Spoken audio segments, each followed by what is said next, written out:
two favorite co-hosts of all time, Matthew Sponhour and Theo Ash, and welcome back to another episode of Stay Hot, presented by our good friends over at Little Caesars. We're staying hot. They're staying ready with some hot and ready pizza for you all NFL season long. Let's talk about some football. What we missed out on week one, and Theo brought this up in the last episode, is we probably need to start recapping some more of the games that we don't talk about on the Monday release. So that's what we're going to start things off with, is recapping some of the games that we didn't get to in the last episode before previewing week 3 of the NFL season. And hopefully try and keep things a little bit concise, but I have a funny feeling this might be a behemoth of an episode. But before we get into everything, Matt, Theo, how are you guys doing today? I'm good.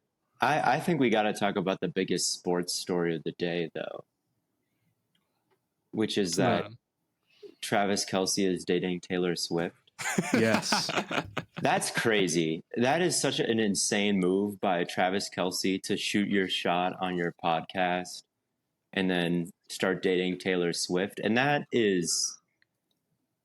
a gutsy thing to do, because you'll be a celebrity for the rest of your life. Like, you've signed up to be on tabloids and all these crazy things. I mean, Taylor Swift is the biggest musical artist of like the generation. And now you're just like, who can I shoot my shot at on a podcast? I don't think it would have the same success for me, nor would I want to do it, because I do have a girlfriend. But I need Matt shoot your shot at Lana Del Rey right now. Okay. Yeah. Lana, if you're listening to Stay Hot, what's up? But I was thinking about this. I think by proxy, Taylor Swift is now a Cincinnati legend in my book. And she's got my respect. I think Kelsey's a good match for her. I agree. I think they'll get along together well. I might have to listen to her next album. Are you guys Taylor Swift fans? Not particularly. I'm not like a Swiftie, but I liked her recent album. I think it was she's weird. My take on Taylor Swift is that all of her big hits are like notably bad. Like, even for big pop songs, like all of Taylor Swift's biggest songs have been bad. But she has a lot more like that are not radio hits that are good. Like, I noticed that. Like, I don't think that she's bad, but her, like, it's a weird, I think, dichotomy in my personal opinion. In like it was either my last or my second to last semester, I was taking chemistry, and there were like 10 girls in this chemistry class that were huge Taylor Swift fans. And they're like trying to chomp at the bit to get tickets and everything. And they're like, oh, so what was your favorite song? What was your favorite song for the album? And I think I said like vigilante shit. And they're like, that's the worst song on the album. I'm like, okay. So I don't know what the best and worst song on Taylor Swift albums are. I'm not the biggest, most avid listener, but I have respect for her, I guess, re-releasing everything. And I think, like, overall she's a positive force. So I officially ship her and Kelce. I think that it's insane that he was able to shoot his shot and start dating a gigantic music artist. Tight end stuff. Yeah. I respect it. It really is. And you think about how his entire game is just based on being smart. It's like, this guy's a genius. I agree. I agree. Harvard of Gronk, the, like, you have Rust 48 Belt. hours to respond. Hey, Miami is the Harvard of the Midwest. Let's be first of all. Whatever, I don't know what belt Cincinnati is a part of, but apparently Cincinnati's in it's a Kentucky. good school. Cincinnati Produces a is lot of the smart people. I agree. Cincinnati's like a genius school. Everything that comes out of there is just a raging success. Trying to think of what else.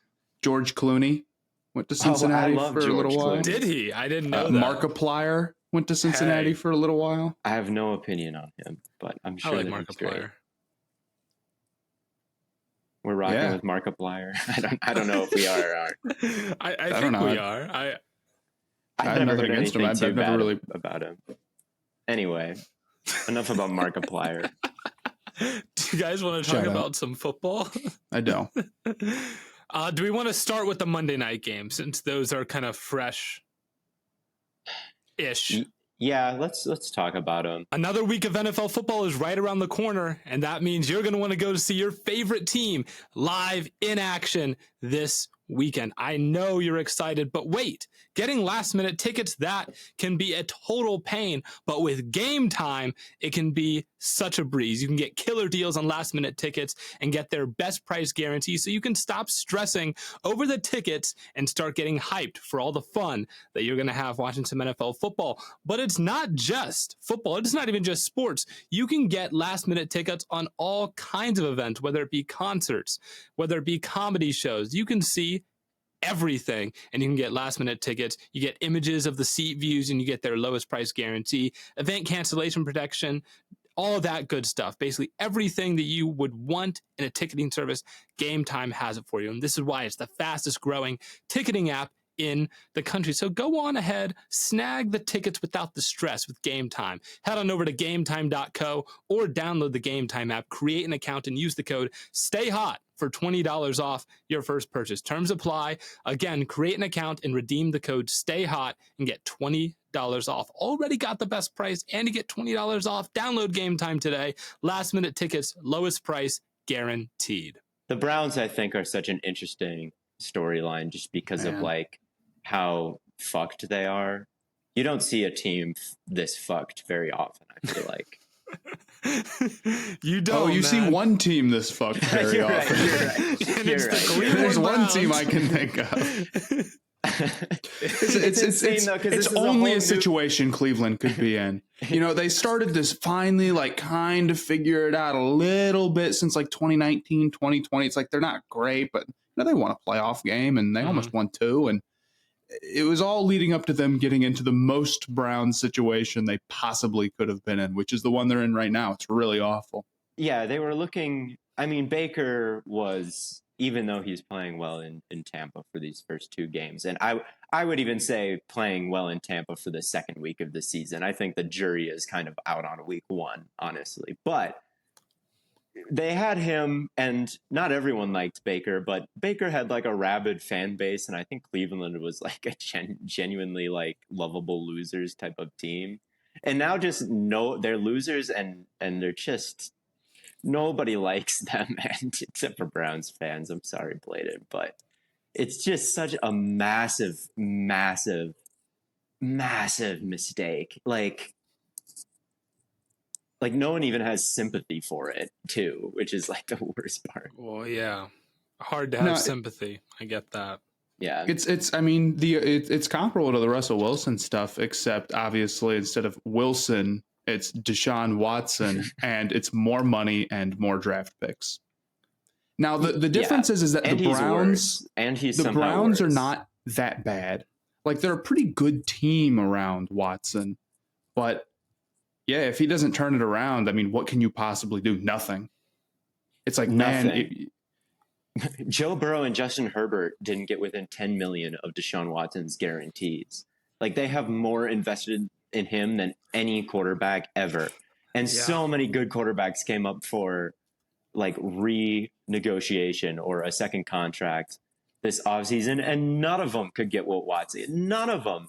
And since he came back last year, he is down there with Zach Wilson and Justin Fields in every metric. There has not been like consecutive drives of rhythm since he has come back. Like it's all disjointed.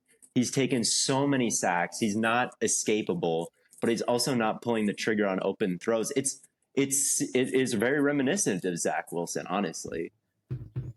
It's bad. I think the thing that upsets me most right now is the number of Browns fans that continue to blame Kevin Stefanski. They're like, this is the third quarterback he's had that hasn't worked out. And I'm like, yeah, but you can clearly see that the quarterback is just bad. Yeah, right. I can agree with that. Like if Stefanski gets fired, maybe he won't be a head coach. Maybe he doesn't have the juice to be like one of the best in the league. And maybe he's partly responsible for Watson being there at all. So like firing Stefanski, I don't think would be like a franchise altering mistake. I don't think that he's like, he's probably next up on the chopping block. Oh yeah. Like, I mean, someone's going to take the fall for Watson and it just can't be Watson. It's like an NBA team. It's exactly like what happens with NBA teams, where it's like if you make a mistake from an NBA personnel perspective, like you don't have as many options to fix it as you do in the NFL, right?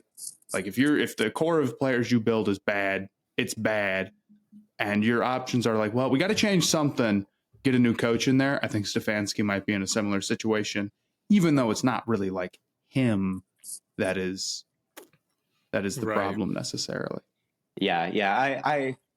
I don't think he's some major solution. Like we're not dealing with Andy Reid here. Like he's got the play action stuff and the run game has been really, really well done. And they've been good at what they do. They have a strong identity and like they've been very efficient at it. Like that's about the most you can expect. Like that's a very rational expectation for a coach. That's like a solid way to be. I didn't think that the Browns over these past couple of years have been doing the most like, cutting edge schematic stuff. So Stefanski, like, and whatever offense he's running with Watson, like it isn't working. And he did kind of go through a change to more option based stuff with Watson, which was a little bit of a surprise. And that seemed like a bit of a misstep. So like, I'm not even the world's biggest Stefanski fan, I guess is what I'm trying to say, but the fall should be on Watson. And like, he could be in any scheme and I don't think he could execute it right now.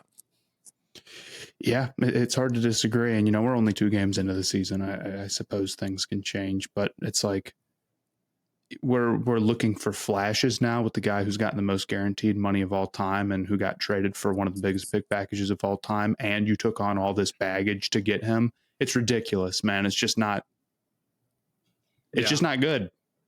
Yeah. And then the Chubb news is just like gut wrenchingly horrible. Yeah, just when you thought things couldn't get worse for the offense, you're like, well, we can at least run it with Chubb.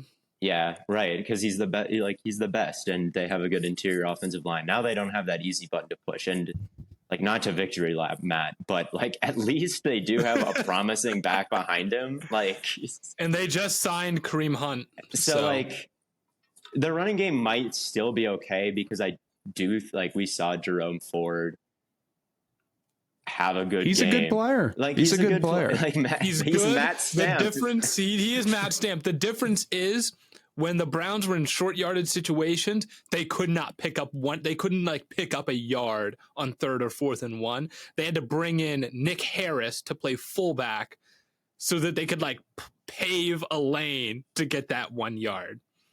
Yeah, but it's no Nick Chubb. It's not even close. Right. And you feel better. Like the Browns have done a great job with running backs over the years. They just have seemingly unlimited running backs, whether it be Darren Johnston who comes in and has a big game or Jerome Ford. So yeah, like, but it's a massive crippling loss, and it's just very tough for me to get excited about this offense. It was everything I kind of feared in the offseason, but the defense is just as good as I thought it would be. And that's like the one thing that can keep them in games. And yeah, Jim Schwartz with these pass rushers, like it's no joke. It's filthy. It's disgusting. But, absolutely. And remember when we were joking about Grant Delpit winning Defensive Player of the Year? Yeah, he had a good week 1. And a good week 2. And a good week 2. It could happen. Yeah, everybody, it's sticky coverage behind it. Like they're really good. And on the flip side, you've got the Steelers who have been pretty disappointing. I will cut them a little bit of slack. Like they played the 49ers defense and the Browns defense the first 2 weeks of the year. That's tough. And their offensive line, I just think didn't improve like as much as Steelers fans hoped it would. Is Broderick Jones even playing left tackle? Like, I don't think that he is. The rest of the line is largely the same. They added the worst player from the Eagles line, who's fine, but it's not enough to change the fact that James Daniels wasn't as good as like Steelers fans and their center Mason Cole. Like he was their worst lineman last year. And is it a Luminor or okay, it's some long last name. Their right tackle, like he was just as bad as everybody else. Like it was not a good line last year. And this year it's just still not a good line. And they've played the two best defensive fronts in football. And Kenny Pickett can be a little bit panicky, and he has been panicky. And like, it's just kind of the same as last year. I can't blame him though. Like Burrow was panicky against the Browns, man. Like, oh yeah. I mean, it's two really good defenses, and like Pickett is probably still mid, and the rest of the offense is still mid. And I think that they can get on track a little bit in these coming games, like not against the top 5 defenses of the league. Like surely there's some of those teams coming up, and like Pickett will start to look a little better, but. You know, the Steelers are always a team with big aspirations, and it's like they're kind of stuck in this 500 range because their young players just didn't take the leaps that you'd hope in Najee and Pickett. They did beat the Browns despite being very mediocre on offense. So TJ Watt might be the best. I think maybe Micah Parsons is just moving differently, and Nick Bosa is so good, and Garrett's been good, but TJ Watt. Those are like the 4 best. Those might be the 4 best defensive players in football right now. Yeah, it's tough to pick between any of them, but like TJ Watt's got the numbers, and TJ Watt just he'll have 17 sacks again certainly, and when you've got that kind of disruption, if not more, right? When you've got that kind of disruption against a horrible quarterback too. Like, so bad. It's easy to put points on the board. Good. Yeah, they are. So that's my kind of main thoughts on that game. Like, I think both of these teams are going to fall. I mean, how well has it worked out for the Ravens? Yeah, they're in a very good spot. I mean, you're 2-0. You beat the Bengals. The Bengals are in real trouble.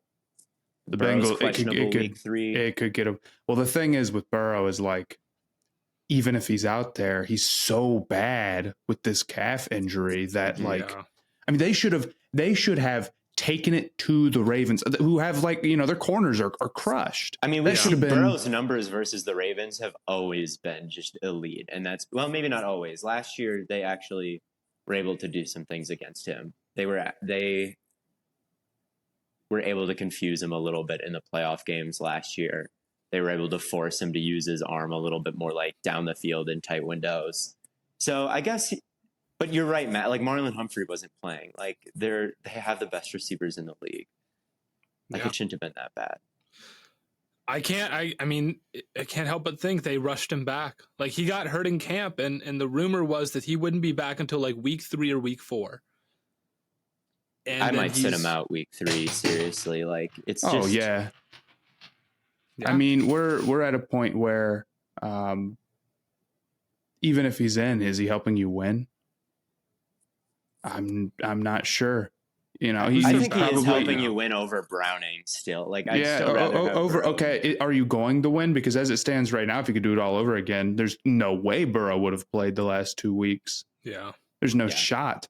And if you play him, you better win, because if you get it wrong, you just extended the injury timeline another week, and put him at risk. You got nothing from it. And it's like, even how long is it going to take him playing every week to get 100% from this calf injury? You're not serious until Burrow's back close to 100%. They have one of the worst backup situations in the league. Like Jake Browning is a disaster, man. It's not even a Teddy Bridgewater. You know, like it's pretty bad. Like I said before the season that the MVP is just the quarterback with the worst backup. Like Burrow could make an MVP case, like because Browning, I just do not think is going to come in. Make the backup quarterback ranking quiz. I mean, maybe Browning, I'm underrating him because we just haven't seen much of him, but like I would be pretty surprised. Backup quarterback power rankings. Now it speaks largely of their backup situation. If Burrow was getting thrown in so quickly, possibly, but that's a good call. I disagree that they should have like really taken it to the Ravens, though. I guess like the Ravens are really good too, and I think Lamar played one of his better games. But maybe that's not the way I want to put it. But they should have gone at those cornerbacks when you have these receivers, and then what was they didn't until the very end of the game. Yeah. I mean that should have been a very good situation for them to go out and really put up some points. And it wasn't until late in the game when they were really starting to get their stride downfield before it was too late. Yeah. No, it's working out extremely well for the Ravens, and I'm never hyping up a division again. Last year was the NFC West, and this year it's the AFC North. Like, I'm like, but now everybody just looks mid, except for the Ravens. But AFC North has a worse record than the NFC South. I know. So I'm just done, especially divisions where an unproven quarterback who may be declining just signed a mega deal off a trade. No more hyping up these divisions. I think another problem with the AFC North is that they kind of just cannibalize each other because they all played each other in the first couple of weeks. Well, every division cannibalizes themselves the exact same amount. I guess. Every division plays the exact same number of games against each other. And I don't know if like the Steelers or Browns like look good though. Like this wasn't a game. Yeah. A game you could imagine in the playoffs. Both lost star players in this game. I know. So it's going to be a mid-division. More chance than the division itself.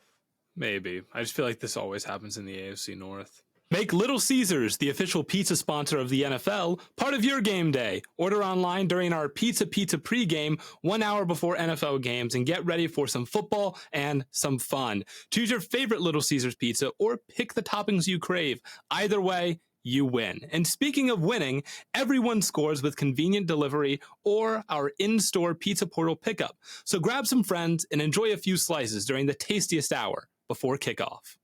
It's a chippy place. It's a chippy place. But the other Monday night game, I paid more close attention to the Browns game, honestly. But I think the main story is just kind of what I've feared and what we feared with the Panthers, and it's just they want to drop back, and it's not really a run-heavy like offense. It's spread out, try to get separation, try to make reads, and like their wide receivers can't separate. They're slow and they're old, and they signed Thielen for 3 years, and he's terrible. But with 2 void years at the end of it, thank you, big brain like Fitterer.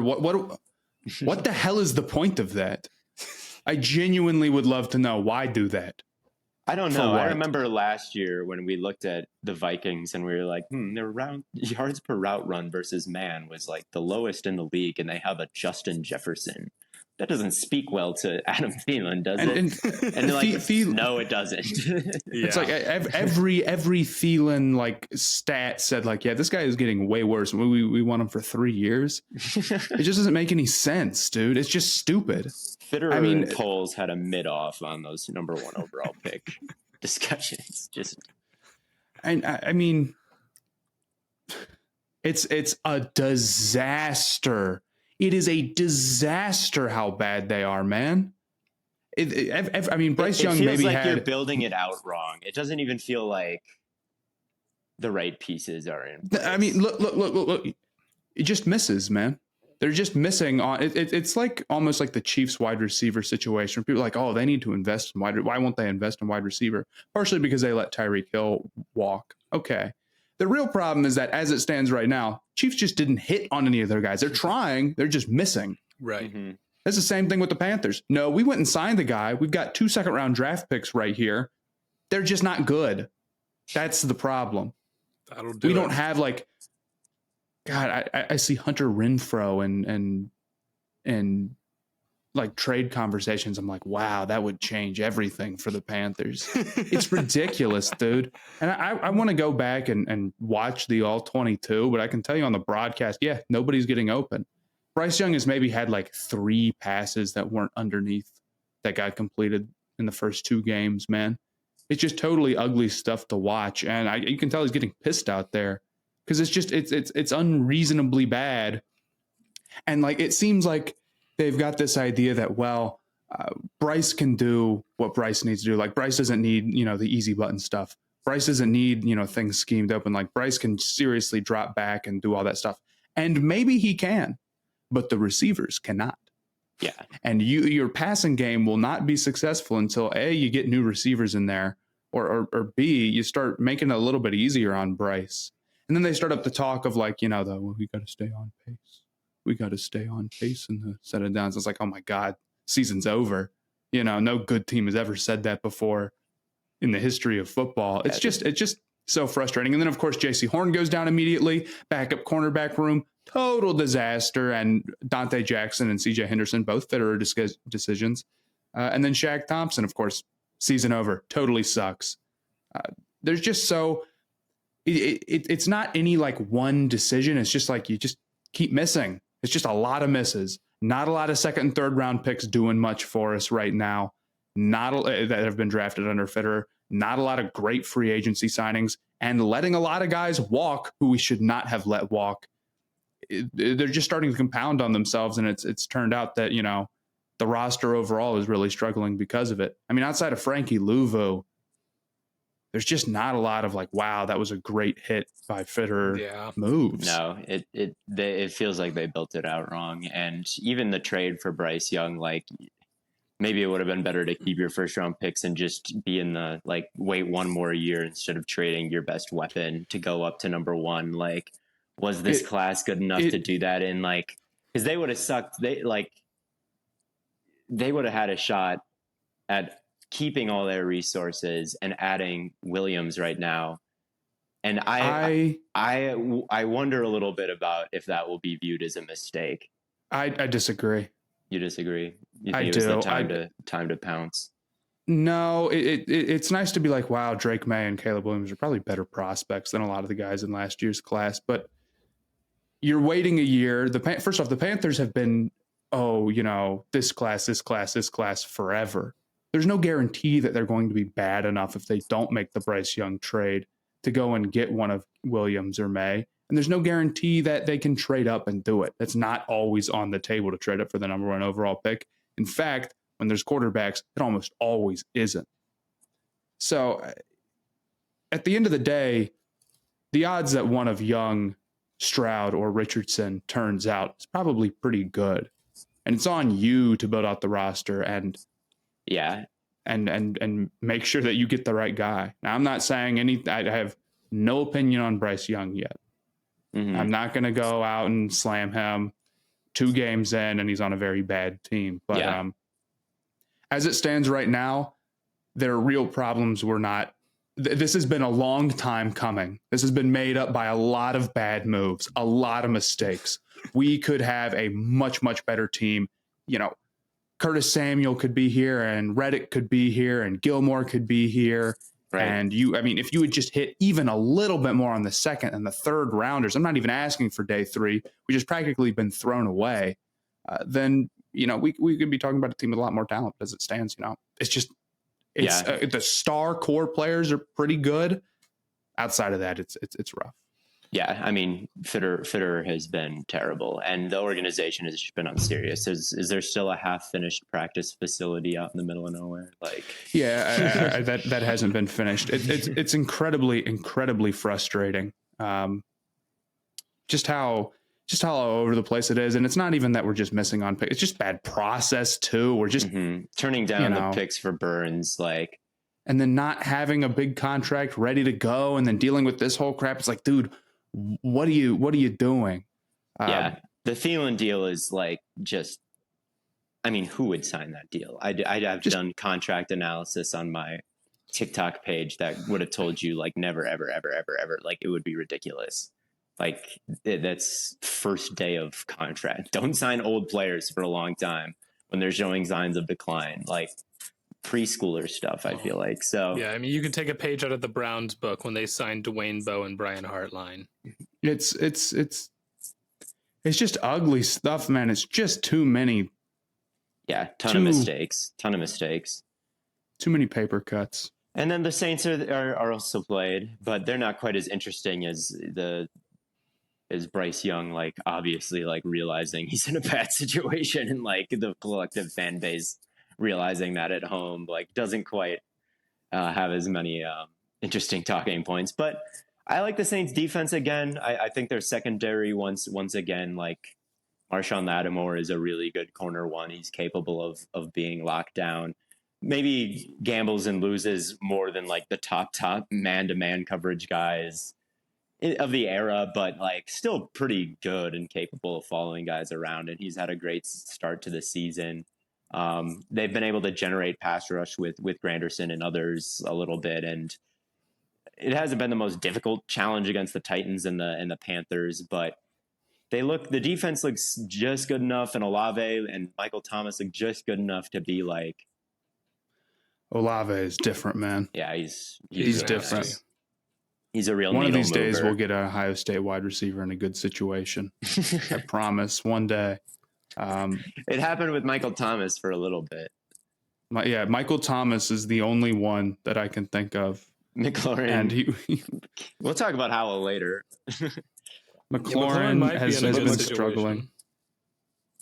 There's been better, but yeah, no one has really played with like a second contract franchise guy, have they, besides Michael Thomas, and look what he did. Yeah, it'd be a good situation. He didn't have to then go like play and like mess up his ankle and their foot or whatever, and it's all over. But he's been playing good ball. He's still good. He's still a really good player, man. I love Michael Thomas. I think that he is just one of the hardest agendas I've ever had to push is him, and like how injured he's been and like how good he's always been and like always gotten slandered for it. Like Michael Thomas, I really would love to see him get an 1,000-yard season at the back end of his career here after all the injuries. Like it doesn't have to be anything huge, but like 900 and like 7 touchdowns. Like that's what I'm asking for. That would be cool to see. So yeah, he has played decent football. I'll say this: the Taysom Hill stuff the Saints are doing is pretty good, at least against the Panthers, who don't seem to. He's running, please, and he's run up the middle for 10 yards or whatever. Yeah, that was good. I didn't think Carr looked that good. Carr is not good, man. He's a coward. He's not good in the red zone. He's terrible in the red zone. Take that back. You don't mean that. His footwork is still bad, even at this point in his career. He's got like accuracy. Like sometimes he's a good athlete, and like sometimes he can get in a rhythm, and like he's not a disaster all the time. But like he's not even Kirk Cousins level, like Derek Carr. Deshaun Watson. Derek Carr.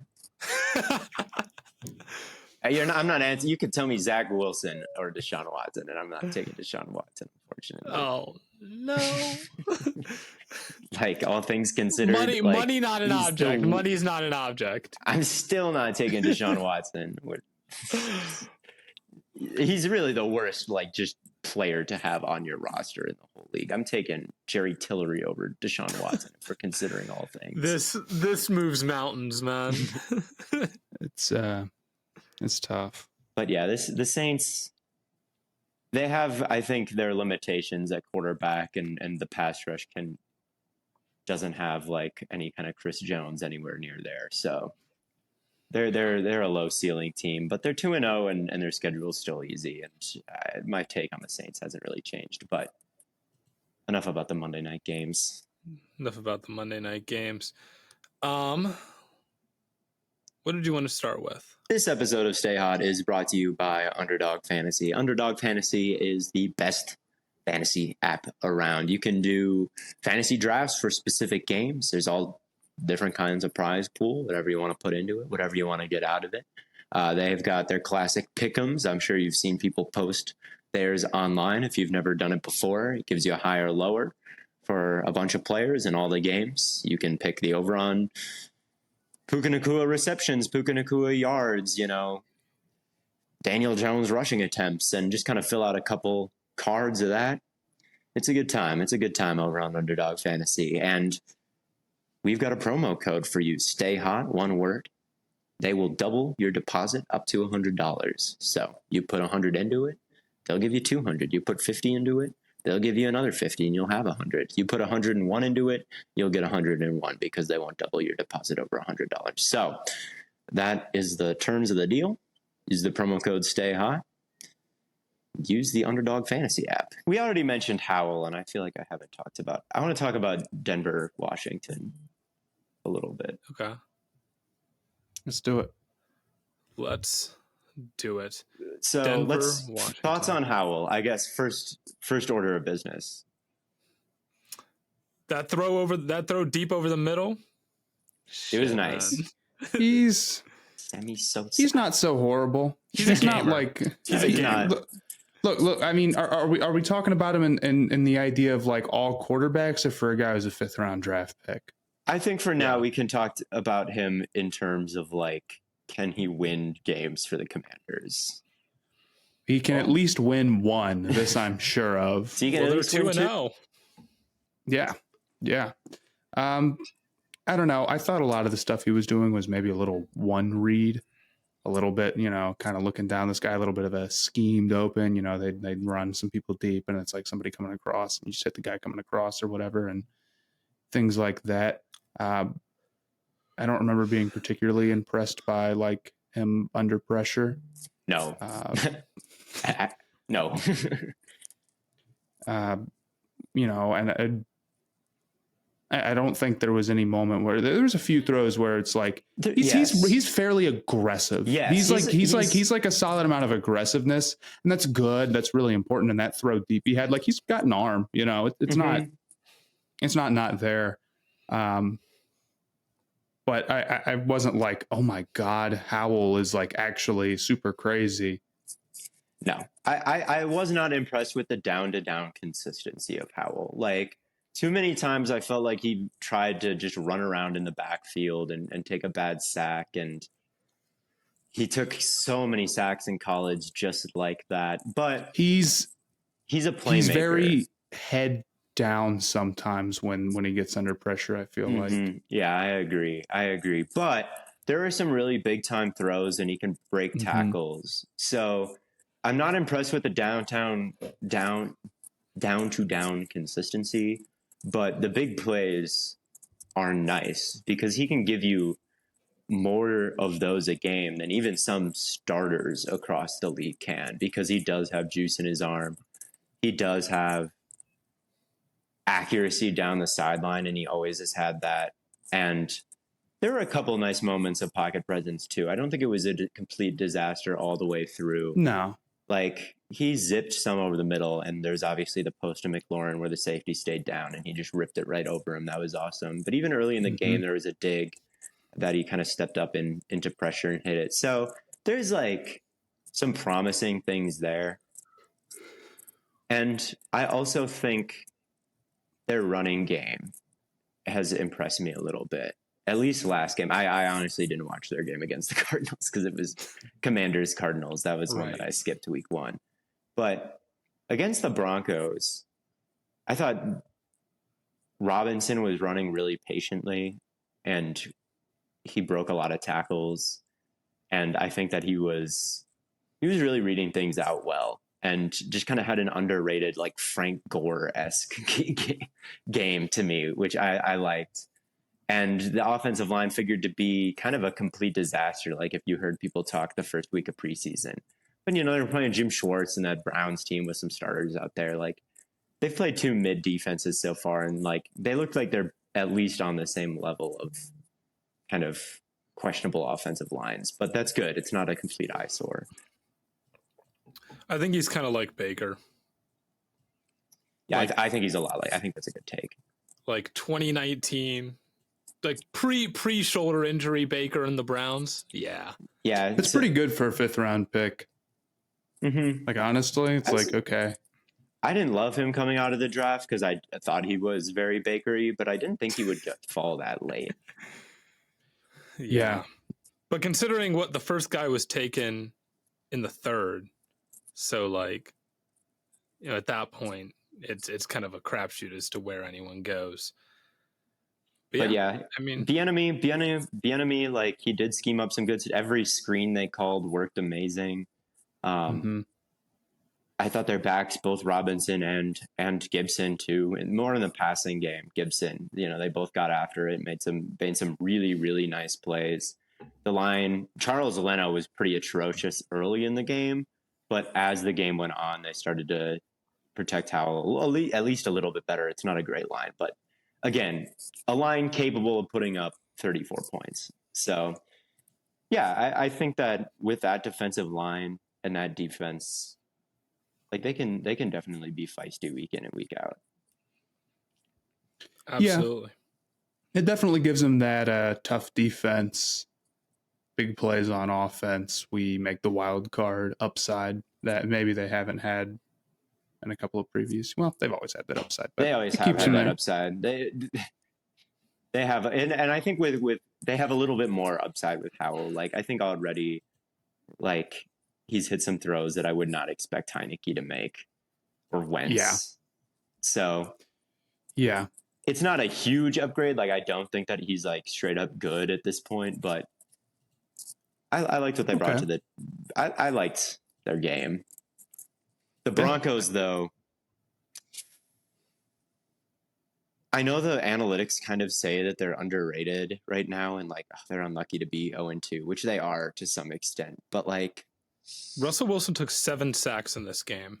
They lost to the Raiders. Russell Wilson got sacked 7 times. What's the record for most times getting sacked in a game? And he only dropped back 8 times in the first half. Like, they were not. I thought their offense was like perfect in the first half. Like, that was totally what I wanted to see. They were able to create a lot of movement on combos. Like, Jonathan Allen even got blown up a couple times by Bowles and Ben Powers. Like, Quinn Miners had some really nice blocks, and Mike McGlinchey's a good run blocker as well. Like, the beginning of the game, they were able to just kind of drive right down the field with some misdirection and some end arounds, but also just running right up the gut. And then the next drive, they came out play action, and it's like some gorgeous rush deep balls. And it's like, okay, like, that's good. Like, be like that, power, run, play action shot. Yeah. But then I feel like they kind of got away from that a little bit in the second half. Like, maybe the trickery on the ground wasn't really going to work, but it definitely asked a lot more of Russ. And it's like they were playing with a lead in the second half. It's not like they had to abandon the run or, like, again, Russ dropped back 8 times in the first half and got sacked 7 overall in the game. So, like, a lot more was on his shoulders in the second half. And it totally all fell apart. And it's like, so you're not good. Like, this, I don't care what this. I know the stats say they've like picked up a lot of first downs or whatever. And you know who else picked up a lot of first downs last week? The Cleveland Browns. It and their offense matter. Sucks. Like, I don't feel good about Russ still. It's like, okay, you pick up a bunch of first downs and then you kill it with a bad sack over and over, and it's like, well, you got to be able to finish the drive, and if you can't, like, you don't score off yards. And they're not a good pass protecting team. Like, McGlinchey was getting after it in the run game early, and then they start dropping back more, and he just gets torched. Like, he's a negative pass blocker, and so is Ben Powers from Baltimore. Yeah. And it's like, this team with Russ, like, if they get down, they can't, or if they want to throw the football a little bit more. Like, this was a defensive line that was kind of neutralized the first half. They ended with the most pressures of all of week 1. Like, as soon as they were like, all right, we got to throw it a little bit. It's just like, it totally, like I said, it all fell apart. I've said that a million times. Yeah. So, and I don't like their defense either. Like, their defensive line. Respect Jonathan Cooper, though. He had a good game. I like their edges, okay? Like, Randy Gregory and Nick Bonito, I thought, had a disruptive game, and Jonathan Cooper did have a disruptive game.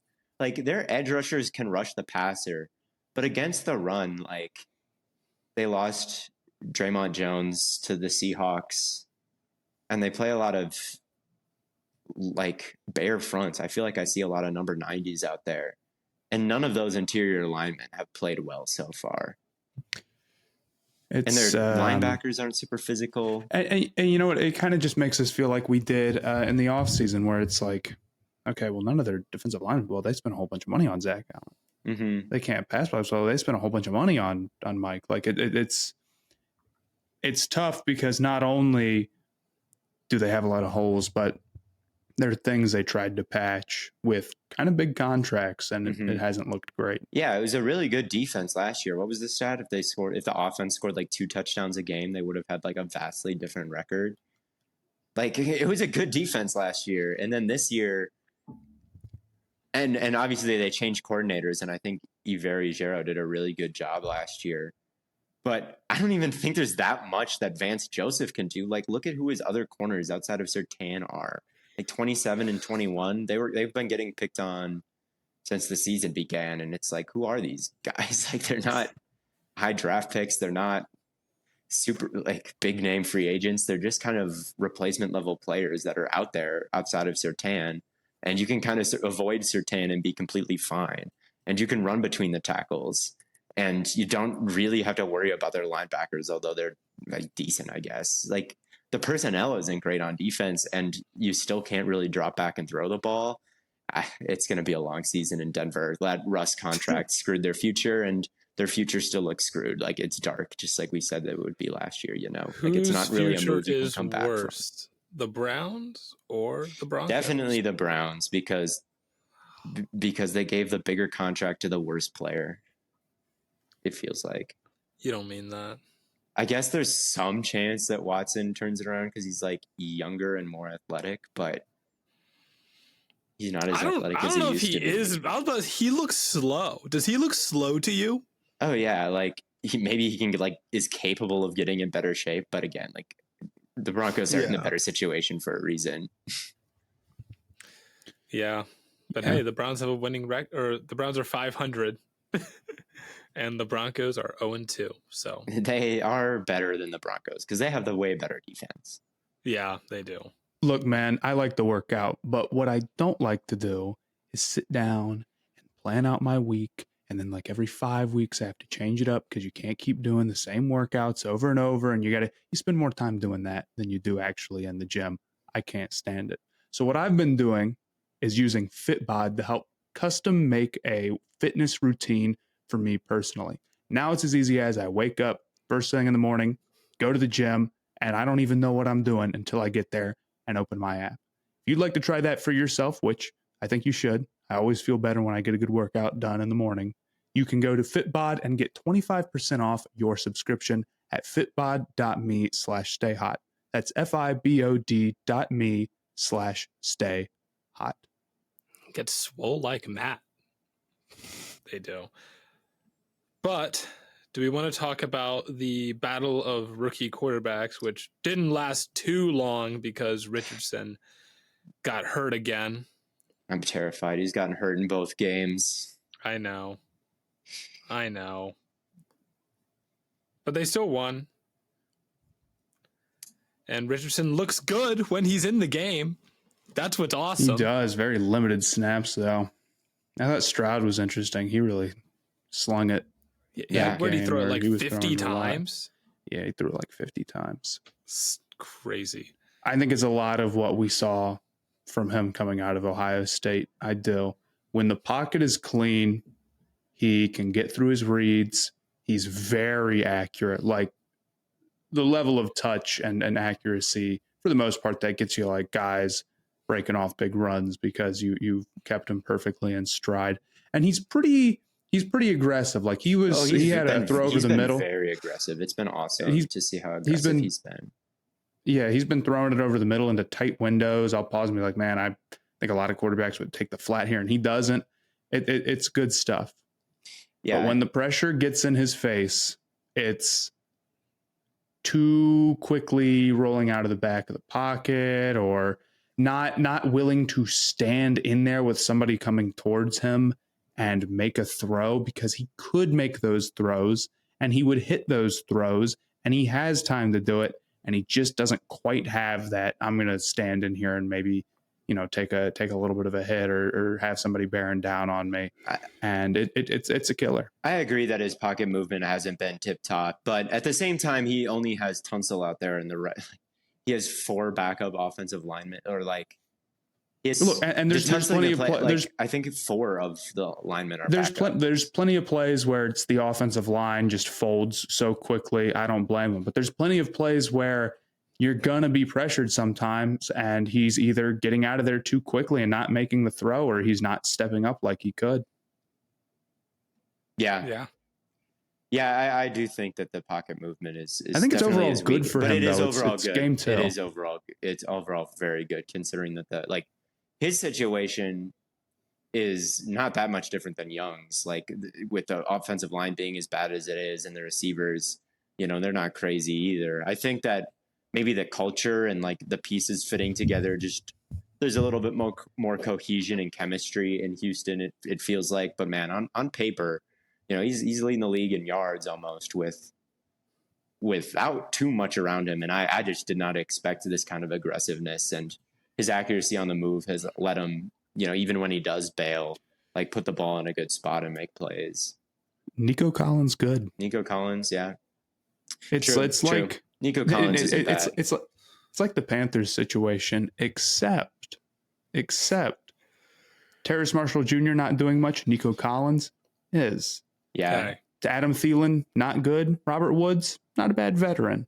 It's like those are the rookie wide receiver. Tank Dell doing a little bit more than Mingo. I think the receivers are definitely better in Houston. Yeah, they are playing better. I guess going into it, you felt about the same, but like, yeah, you are right. That one staff, or whether it be the staff or like the players just aren't capable of it. Like, yeah, one receiving core is looking better than the other, even though going into the season, like both receiving cores kind of looked weak. I would also not be surprised if Stroud set the record for most pass attempts by a rookie. I think we're well on our way there, man, because the run game is a disaster. That's where the backup linemen, I think, matter even more. Yeah, dude. Oh my God. Now, granted, Stewart and Buckner, very tough. Yeah. Very tough matchup. And these are the backups too we're talking about, Houston. But I mean, I'd be surprised if they average like 3 yards a carry in this game. Yeah, they didn't last week either. Two. So Roquan and the interior linemen of like the Ravens weren't too kind to him either. They could use an easier matchup. So yeah, I think it's been positive for both Stroud and Richardson. I think even though Richardson left, it's a great offense. Like Shane Steichen is just playing the hits, is everything that worked so well for the Eagles last year. Like the options with Richardson just draw so many eyes and bunch everything up, and things are open behind it. He's only reading one side of the field. The reads are easy for him. They are there. Everything sets up each other well. Like their easy button is great, and they're just spamming it over and over and over and over and over again. And it worked for Richardson and it worked for Minshew. And I get that the safeties like were out for Houston. But man, like that defense looked really sharp, I thought, versus Baltimore the week before. And then Steichen comes in there with a rookie and a backup and puts up 31. Like it's the right fit. And even though I think that it was a little bit unserious, like with the Jonathan Taylor situation, and I think that they're like not handling that super well, they did make serious moves this offseason to set the franchise in the right direction. With or without Jonathan Taylor, but I still think that they're. Hey, Zach Moss had almost 5 yards to carry. So, and even though I think that there is some truth to the fact that like running backs aren't the kings of their own situation all the time, but unless your name is Nick Chubb. I still think they're doing Jonathan Taylor dirty a little bit. They are. I mean, I honestly probably would not pay Jonathan Taylor, but I would trade him. Right. And this song and dance they're doing with the entry feels extremely fishy. It is just being a jerk, man. There's no other way to put it. They're just being jerks for no reason. Fair enough. Yeah. But isn't Irsay notoriously considered like a player's owner? I don't know. Irsay to me is like considered kind of like,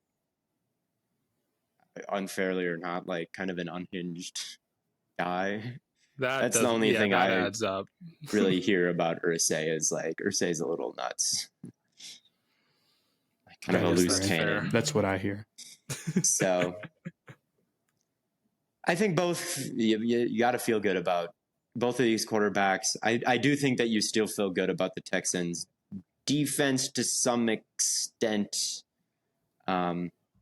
Because of what they did last week, and the front four looks good, and Will Anderson looks good. Anderson looked really good, man. Anderson looked sweet. Anderson looks He's truth. Pretty elite. Like Anderson, like I said on the Wednesday Night Football podcast, like he looks like the Tim Duncan of edge rushers, just Mr. Fundamental. Like the moves aren't super crazy. Like he's not whipping his hands around and like beating guys with cross chops and swims and spin. Like I guess he does spin back inside, but the guy is just where he needs to be, and his strength up the arc is great, and like his jump on the snap is great. Like gets off the ball quickly, wins the outside shoulder. You can't really push him around. He's got enough bend versus the run. He's just always in the right place. He's stout. He does all the dirty work, like no problem. Always executes his assignment and is a good athlete on top of it, you know? So yeah, he looks good, and he looks like he might still be worth the investment because he really looks like a franchise cornerstone. I mean, he's everything he was billed to be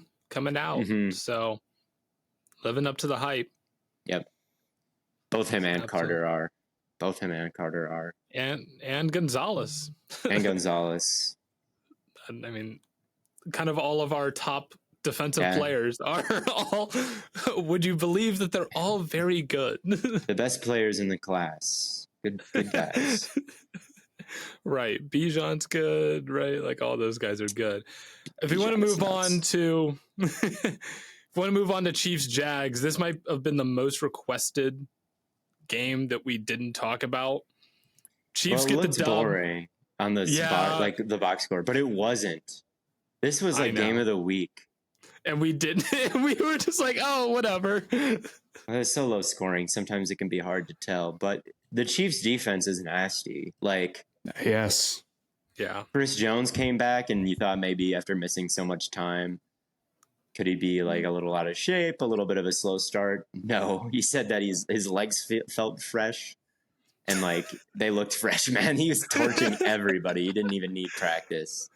And like Karlaftis looks good, and Dana looks good, and McDuffie looks good, and Jalen Watson looks good. Like, yeah, and Dana looked good week 1 against Detroit, and really a lot of their defensive line looked good against Detroit. They've looked good since the end of last year. They held the Lions offense to like 14 points. Look what they did to Seattle, and look what they did all of last year.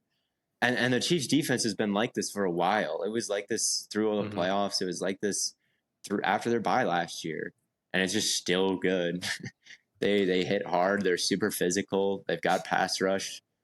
Like they've got good like sticky corners. They got a fun scheme. According to PFF, Chris Jones had a 40% pass rush win rate. Dude, he was going crazy. That is 40% is beyond stupid. That's like the greatest pass rush win rate you could possibly have. Yeah, and I thought Lawrence played a good game too. That's why it was entertaining. Like I thought, like the defense was really balling, but like Lawrence was still like making things happen. And there were a lot of drops. There were 4 plays like in the corner of the end zone that they both couldn't, like the receivers couldn't get both feet down. So what could have been a high scoring game was reduced to field goals, even though there was like multiple huge dimes from Lawrence. Yeah, there is a lot of like 50-yard drive field goal, 70-yard drive field goal. Yeah, it's a problem. I 100% agree about the Chiefs defense. I mean, I was saying before the season, you know, they're trending in the right direction all of last year. Trending in the right direction all of last year. Now, I will say this. Jaguars offensive line, very bad. It's very bad, and it's a huge problem. It's not like not good or mediocre and like whatever. They might have to Lawrence beat the is Chiefs so nice to get to the Super Bowl, and it's like Lawrence is going to be under pressure. Like just that's the way it is. It's tough because not only is it bad, but turning around an offensive line this bad typically cannot be done quickly. The Chiefs did it somehow. I'll give them that. The Chiefs did, but it's a tall task. Yeah, this is an insane stat. 4 of the Jags' 5 offensive linemen allowed 3 pressures. Yeah, and their interior offensive linemen especially, I think, are underwhelming. That used to be like the only strength of their team, and Scherf wasn't a very good signing. And you get a guy like Chris Jones. First of all, he can line up on Anton Harrison and torch him, but also like none of these interior guys really had a prayer blocking him. And their tackles, I think, have some promise. Like Anton Harrison has some promise. Walker Little as well. Like they're young. They can ascend, but the interior isn't quite as much like that to me. And yeah, that's why I think they match up kind of poorly with the Chiefs and Chris Jones. Like, it's kind of rough. Yeah. Not great. Absolutely. I don't disagree. How big of a problem do you guys feel like the Chiefs wide receiver room is going forward? I think it's a big problem now. I think it's still possible, since they are so young, that like someone shows up by the end. Because that's kind of what happened last year, is like it kind of meshed towards the end. And they can get in 13 personnel and they can run the football a little bit. Like, their rushing attack wasn't bad through the playoffs last year.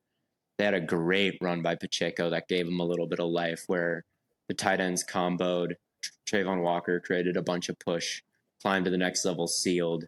Nice crease for Pacheco, who's got so much speed. It's like, if you can, and obviously they got Trey Smith and Tooney and Creed Humphrey as well. So like, it's not a bad run blocking unit overall. So they can lean on that a little bit. They've still got Mahomes.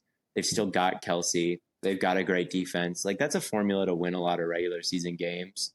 But someone will need to step up, whether it be Rashee Rice or Sky Moore or Tony. It'll probably have to be Rashee Rice, I would bet. Hey. Cool. Yeah. Or Watson, I guess. Yeah, I would agree with that. And I think come deadline, they're definitely going to be prowling for a wide receiver if available. There's things they can do. Yeah.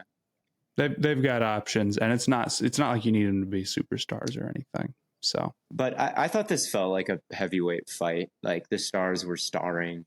Like, I didn't think Mahomes had a horrible game.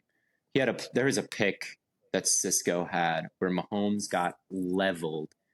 The ball went like 50 yards in the air. Like, it was about to hit Watson in stride, but Cisco like ranged over a long way and made like a diving catch. Like, it was just, it's the kind of play that, quite frankly, you don't get in other sports. It was like, just like, oh, he got crushed. Oh, the ball went 60 yards in the, oh my God, the safety made an amazing play.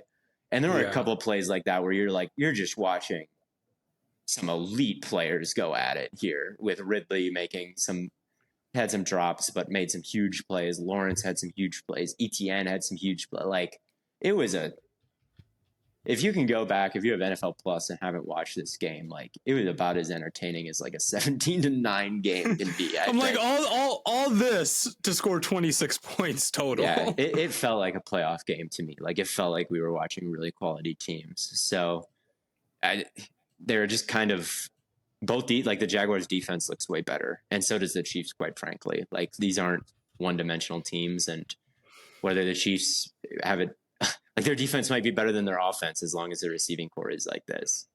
And same thing with the Jaguars. Like, if the line can't protect, I don't think their Jaguars defense is better than their offense, but against this defensive front, it kind of was. Yeah. Yeah, it's going to be hard to win a lot of games when your quarterback is under that much pressure. But hey, it was a good game. They were in it. Could have won it, and they'll probably face each other in the playoffs. I hope so. We'll see how that plays out. Yeah, they were your 1 seed, right, Theo?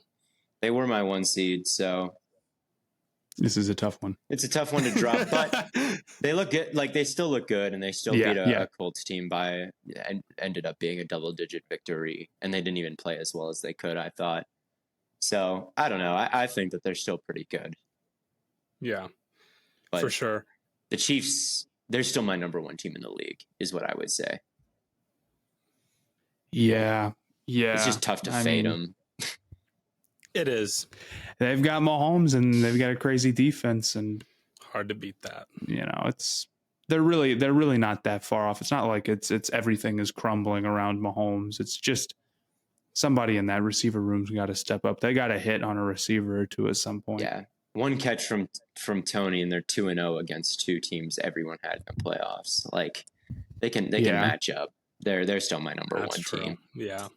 But anyway, the Stay Hot Locks are brought to you by Underdog Fantasy. If you have any locks of your own that you know are going to happen, head on over to the app. They've got lots of things to look at, over-unders for every single game for all the major sports. Check it out. But the way Stay Hot Locks works is we basically build a parlay with nothing on the line except for a made-up point system. You get 1 point per hit. You get to pick as many teams as you want. And if any of them lose, you lose the week. You get 0 points.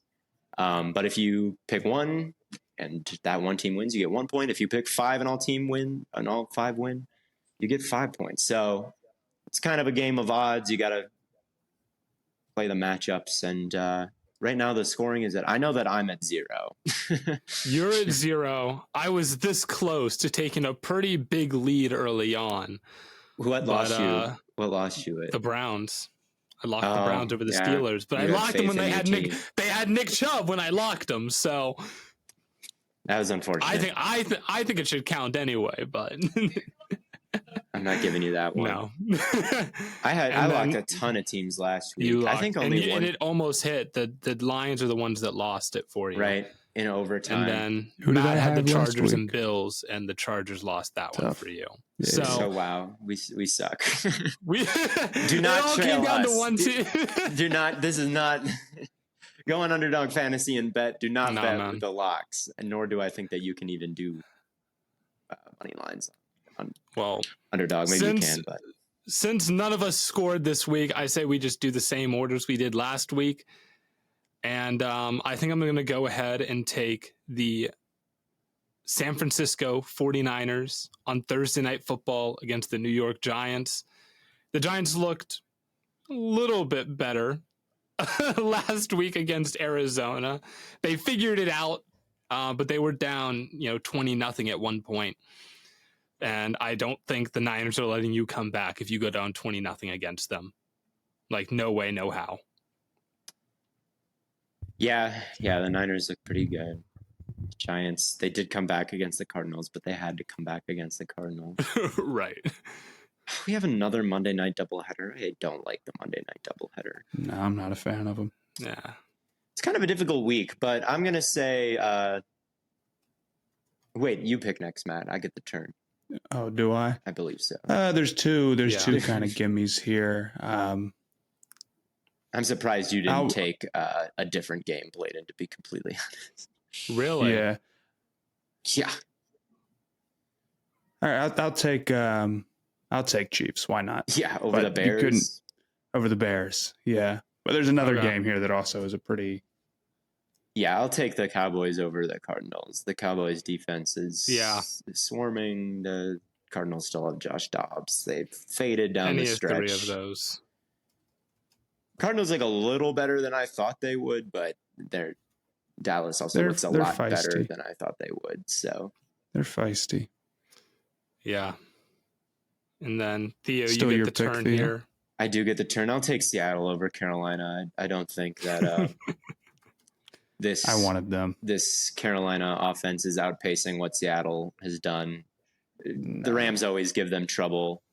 I wouldn't say they got right versus the Lions because they went to overtime, but they put up a bunch of points. And won. Who the hell is going to be on DK and Lockett? I don't know. It will be Dante Jackson and CJ Henderson or whatever. So yeah, I'll take the Seahawks. It'll be an event. So that brings it back to me. I will take the Jaguars over the Houston Texans. Hey. And then I'll take one more. I don't think I'll take my turn here, but I'll take the Ravens over the Colts without Anthony Richardson because he is not playing this week. Very fair. Damn it. So, Theo, that's who you wanted? No, I didn't know that was confirmed. I'm pretty sure because he's listed to get 0 points on my fantasy team right now. Well, fantasy says it can't be wrong. It can't be wrong.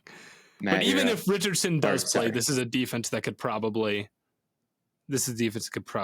stifle him pretty well. And an offense that can probably put up yards. Yeah. Right. Ravens exactly.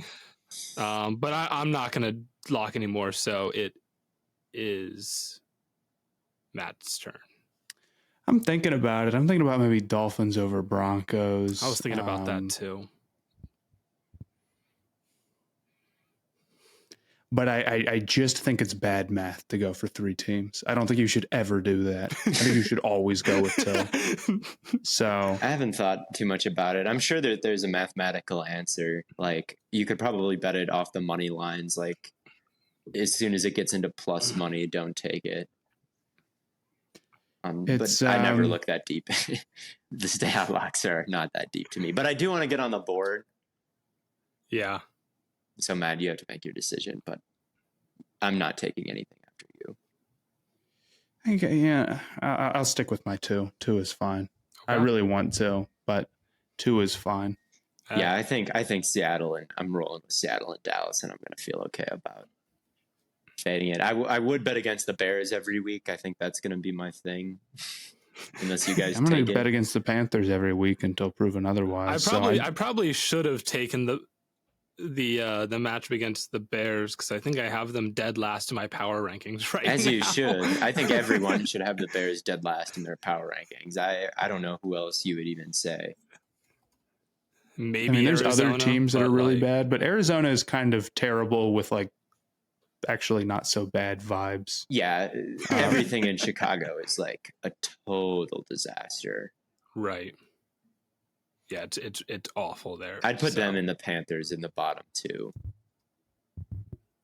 I think that I get the worst vibes coming from those 2 franchises at the moment. We have some bad vibes right now, man. And we don't have our first round pick. It's going to be ugly stuff. It's going to be ugly stuff for the Panthers for a while. It's time to become a Richardson fan and just... I mean, dude, we're getting to the point where, I mean, this is going to be like our 6th straight season, our 5th straight season of just not even being close, man. It's time to become a DeGuara fan. Hold on. I'm already. Let's go, Full Travis time. Kelce. Let's go, Sauce. Look, I don't see any Panthers flags behind you, so you'll be all right. Honestly, no, I just did the college. The Panthers beating the Seahawks, like this would be the opportunity for them to really just try and run the rock. Yeah, they're going to. This would be their chance. Miles Sanders, 150 yards. Incoming. Oh, yeah. Adam Thielen, 4 screens coming his way this game. Adam Thielen screens multiple times, man. Probably because he was crying about not getting the ball. Andy Dalton QB sneak was my favorite.